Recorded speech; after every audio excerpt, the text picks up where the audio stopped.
Hey there and welcome. If you're a new recruiter trying to wrap your head around this whole corp-to-corp or C2C bench sales thing, you've definitely come to the right place. Today, we're going to break it all down, step by step.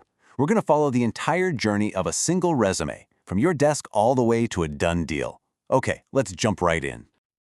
So, let's start with the big one. What is bench sales really? You hear this term thrown around constantly, right? It's pretty much the engine that drives the whole IT staffing world. But when you're just starting out, man, can it be confusing. So let's just get a crystal clear definition down first. At its core, it's actually pretty simple. Your company has a bench full of talented IT consultants who are ready for their next project. Your job is to be their agent, to find them that project by working with other companies who need people. And the key phrase here is corp to corp. We're not talking about a regular job offer. This is one business paying another business for their services. That's it. So, here's our roadmap for this journey. We've got 6 essential stages. We'll start by meeting the main players, then walk through those first conversations and submissions, figure out how to handle the follow-up, and finally how to close the deal. All right, let's kick things off with Section 1, the C2C recruiting world. To really get this process, you first have to understand the two people who make it all happen. So, let's imagine for a minute you're Amelia, a bench sales recruiter. You've got a fantastic AWS candidate on your bench, ready to go. On the other side of the equation, we've got Tina. She's a recruiter, and she has a client who desperately needs an AWS person. You see, you both have something the other one needs. Your goal is to get your candidate a project. Her goal is to fill that role for her client. This little partnership is what makes the entire C2C world go round. And that partnership really begins here, in Section 2, the first conversation. I'm telling you, this first call between you and Tina can absolutely make or break the entire deal. It's all about asking the right questions from the get-go. Think of these questions as your non-negotiable checklist. You just can't move forward without this intel. You've got to know the client, the rate, the location, how they interview, how you submit, and is this a 5-alarm fire or is it a slow burn?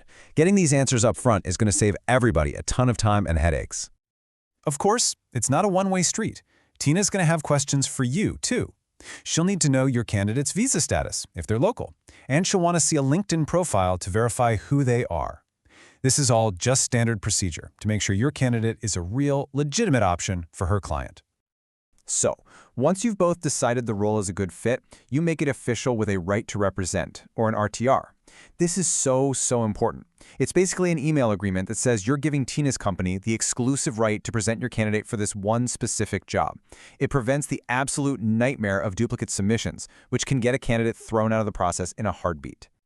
Now we're at Section 3, the submission process. So you've sent the RTR, you've sent the resume, you hit send, and now what?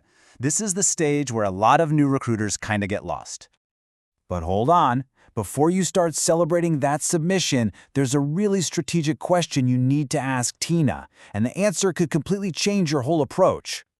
This is where you have to be smart. If Tina says, you know what, you're the first good resume I've seen, you know you're in a great position. But if she says, I've already submitted 7 other people, well, that tells you you're in for a fight. Knowing the answer tells you exactly how to manage your expectations and where to focus your energy. And here's a critical detail that trips up almost everyone who's new to this. A submission is not just one step. First, Tina does an internal submission to her own manager. Only after they approve it does your candidate's resume actually go to the client. And that's the client submission. It's so important to know which stage you're actually at. And that leads us right into Section 4, from submission to shortlist.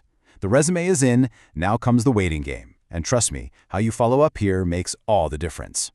So after the client gets the resume, one of 3 things is going to happen. Best case, your candidate gets shortlisted for an interview. Worst case, they get rejected. And the most common, most frustrating case, you hear nothing at all. Radio silence. So how do you cut through that silence? Okay, I'm about to give you the single most powerful piece of follow-up advice I know. Stop asking the hopeful, passive question, is there an interview? Instead, be direct. Ask the tough question. Hi, Tina, just following up. Did my candidate get rejected for the role? So, why does this work so well? It's simple psychology. It's so much easier for a busy recruiter like Tina to give you a quick yes or no to a direct question about rejection than it is to explain a complicated maybe about an interview. It shows you're a pro who values their time and yours. You get a clear answer and you can immediately decide whether to hang in there or move on. No more wasting time. But let's say your smart follow-up works, and you get good news. Well, welcome to Section 5, the interview and offer. Your candidate made the cut, and now things are getting serious. After the interview with the actual client, the process kind of resets. You could get a selection, a rejection, a request for a second round, or, you guessed it, silence. Your job is to stay in constant contact with Tina, get that feedback, and get your candidate ready for whatever comes next. And then it happens. You get V-call. Tina's on the line, they loved your candidate, and they're making an offer. This is a massive win, but you're not done. Your immediate job is to call your candidate, confirm they accept, and lock in that start date. With that accepted offer in hand, you are in the home stretch. Welcome to our final section, number 6, closing the deal. Because the job isn't truly done until the contracts are signed and the money starts flowing. This timeline really clears up those final steps. Okay, so in week 1, the offer's accepted, you do the paperwork. Week 2, your candidate starts working. After a couple of weeks, they submit a timesheet that the client manager approves. Then, your company sends an invoice to Tina's company. And finally, a few weeks after that, your company gets the payment. It's a whole chain reaction. And this, right here, is the most fundamental thing to remember about C2C.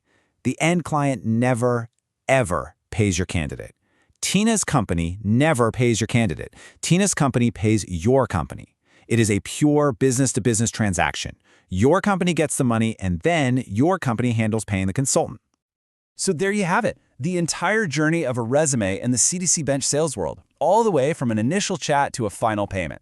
The steps themselves, they're pretty straightforward. The real question is, how are you going to use those strategic moments, the questions you ask, the way you follow up, to turn this process into more placements? That's the real game.